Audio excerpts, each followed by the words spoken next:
ছাড়ব। 3 বছর কেন্দ্রীয় সরকার আমাদের গ্রামীণ আবাসে কোনো টাকা দেয়নি। তাছাড়াও 1,70,000 কোটি টাকা আমরা পাই।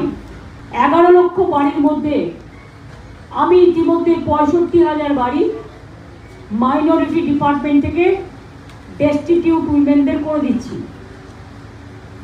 কাজে এখন বন্যায় যে বাড়িগুলো একেবারে রসাতলে গেছে, মানে ভেঙে গেছে, সম্পূর্ণভাবে বিধ্বস্ত হয়েছে, সেখানে আমার যে 11 লক্ষ লিস্ট আছে সেই লিস্টের মধ্যে বাড়িগুলো আছে কিনা দেখে নিতে বলেছি। সার্ভেটা বর্ষা মানে জাস্ট শেষ হলেই শুরু করবে। অনেক গ্রামের মানুষ আজ পাকা বাড়ি করে নিয়েছেন নিজেরাও। গভর্নমেন্ট থেকেও আমরা 50 লাখ করে দিয়েছি এবং এবার 11 লাখ হাতে নিয়েছি।